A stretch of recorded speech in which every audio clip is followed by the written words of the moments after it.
In the figure, the length of segment PM is equal to 1 8/10 millimeters. Identify the segment bisector of segment PQ.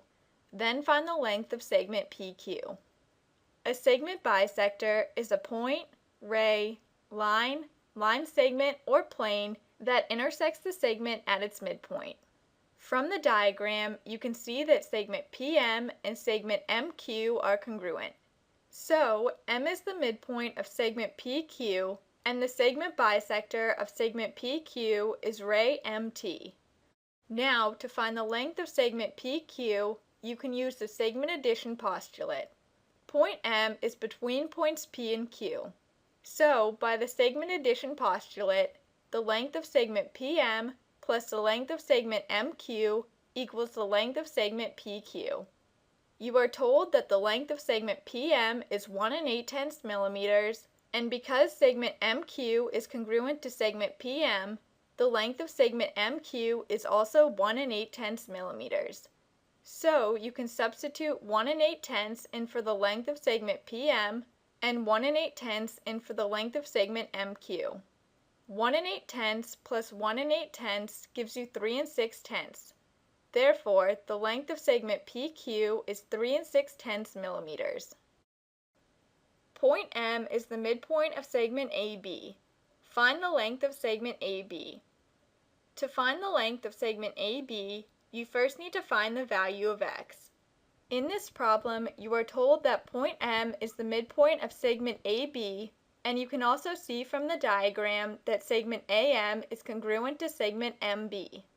So, the length of segment AM is equal to the length of segment MB.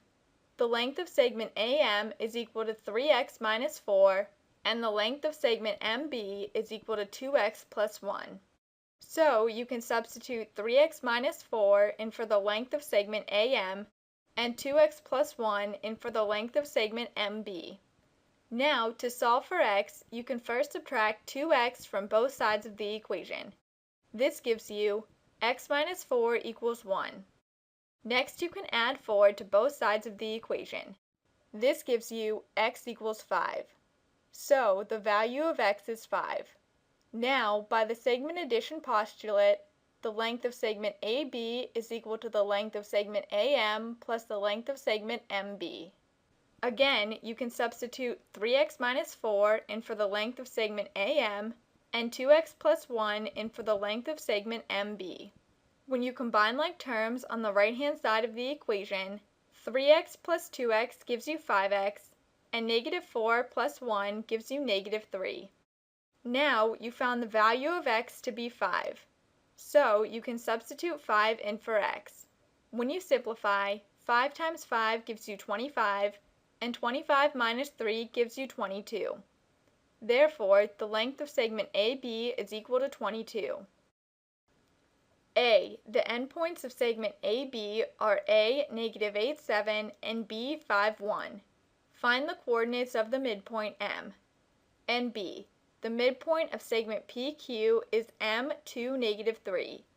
One endpoint is P, 4, 1. Find the coordinates of endpoint Q.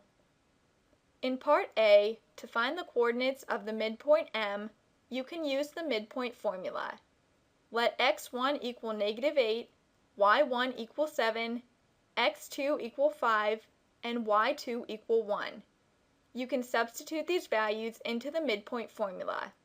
When you simplify, negative 8 plus 5 gives you negative 3, and 7 plus 1 gives you 8. 8 divided by 2 gives you 4. So, the coordinates of the midpoint of segment AB are negative 3 halves, 4. In part B, the coordinates of a midpoint are x1 plus x2 all divided by 2, comma y1 plus y2 all divided by 2. In this problem, you are told that the midpoint of segment PQ is M, 2, negative 3. So, the coordinates 2, negative 3 must equal the coordinates x1 plus x2 all divided by 2, comma y1 plus y2 all divided by 2. Therefore, 2 must be equal to x1 plus x2 all divided by 2, and negative 3 must be equal to y1 plus y2 all divided by 2. Now you are also told that one endpoint is P, 4, 1. Let x1 equal 4 and y1 equal 1, and let the coordinates of endpoint Q be x2, y2. To find the x-coordinate of endpoint Q, you can first substitute 4 in for x1 in the equation 2 equals x1 plus x2 all divided by 2. Now, to solve for x2, you can first multiply both sides of the equation by 2.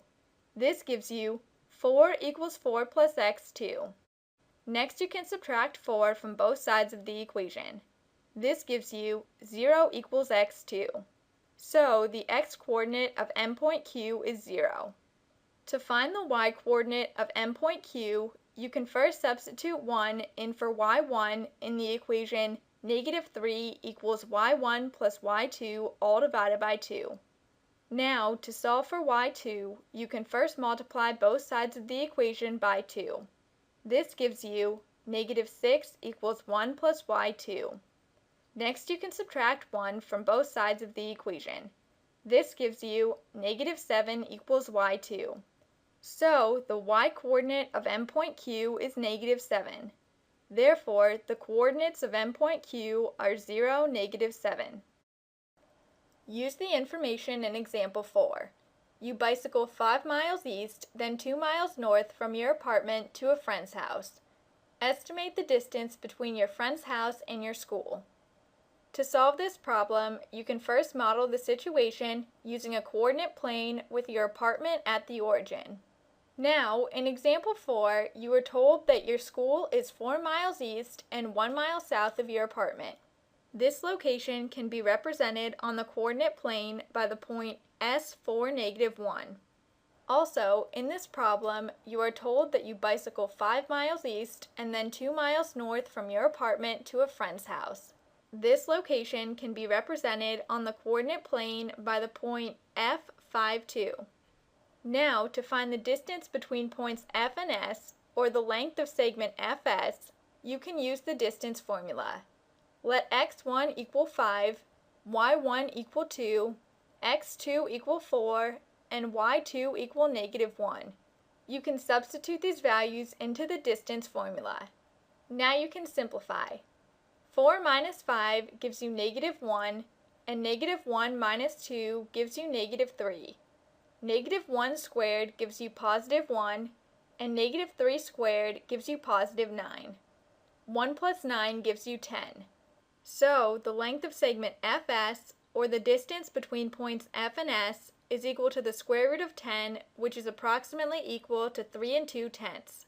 Therefore, the distance between your friend's house and your school is about 3 2/10 miles.